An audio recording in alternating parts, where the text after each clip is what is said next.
Hello Star Citizens and Meridian members, and welcome back to a different sort of video. For today, we're going to be taking a break from the tier list and actually go through what 10 ships that you actually need in your fleet. Now this is mainly geared to kind of more solo-ish players, but starting off with number 10, this is a more unconventional choice, and that is the SRV.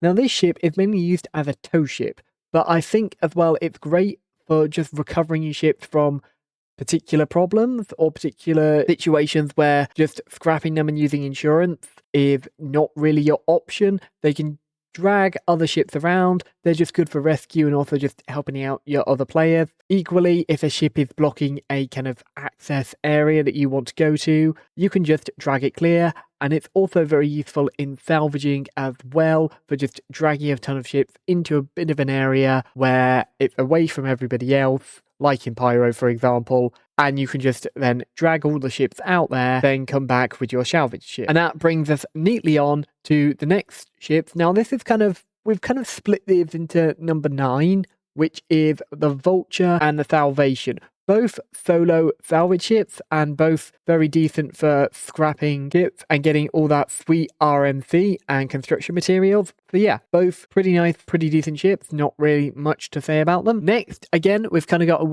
weird split. We've got the Ursa Medivac and the Tumbler Cyclone. Both very small ships that you can easily fit into a medium ship quite easily. The Medivac is certainly better if you want to just simply add a respawn to a ship, but then that does mean you kind of can't really drive it out without it being kind of under threat, especially if it's a more secure area. Whereas if you do actually want a good rover to actually drive out and use properly, you can use the Tumbler Cyclone, which is one of my favourite ground vehicles. Going on to the next one, the Argo Mole. Now, this may be an unconventional choice over the Prospector. I've picked the Mole purely because it has the biggest size in mining head.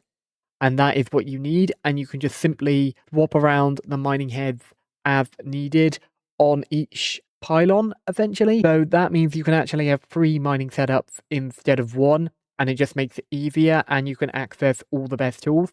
So although the Mole is marketed as very much a team mining ship, it does have a lot of merit as a solo ship, purely because you can have 3 setups, you can have the maximum size, and it's just a good ship. Hopefully, though, when we have more remote control systems in the game, it would be nice if you could control this ship from the actual mining pods rather than anything else. Going on to the next one, that is the Pisces Rescue, which I think bit of an unconventional choice, but this ship is just very simply small shuttle that can get where you need to go and has a respawn point. And it's just very, cheap, cheerful, being blown up somewhere. You can easily just pop in this ship and fly all the way back. It's got decent range. It's got some minimal kind of defensive, but will do you quite nicely. It's just overall a pretty nice shuttle. Now, going on to what you'll be doing for the big hauling missions, and that is the C2 and the Caterpillar, both at the most expensive ends, but either one of these ships will be able to fulfill the higher end contracts quite nicely and are decent to fly as solo players. Personally, I prefer the Hercules. I think it's a lot prettier, but I accept that the Caterpillar is also a lot easier in some cases to unload, considering it's a lot closer to the ground, whereas the C2 has a massive ramp, which is very annoying for unloading unless you have an Atlas. Now, going on to the next one, as just a general ship to have, that is the Zeus MKII.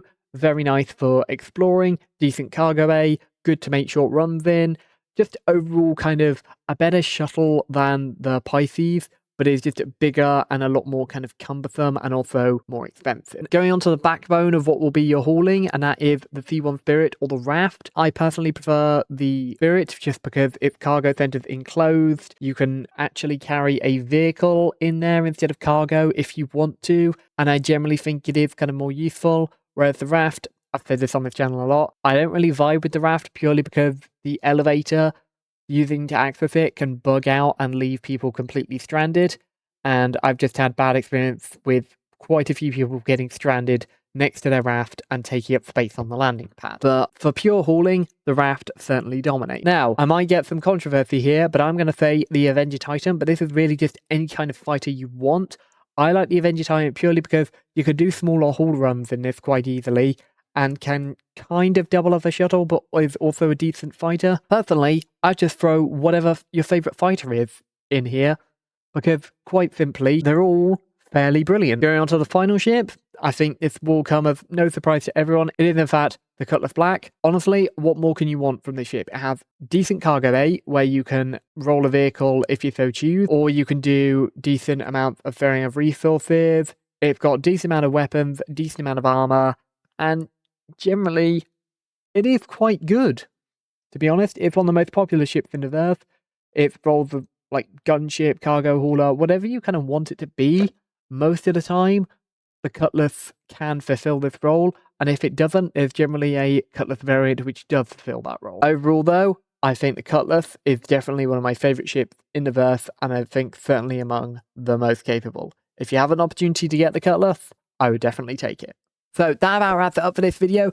Click below to subscribe and go and drop a like on the video if you found it helpful. And on screen now, if you want to sign up to our organization, this is how you do it. When you sign up for Meridian, you will get an extra 50,000 credits in game for you to spend. So thank you all for watching, everyone, and have a good day.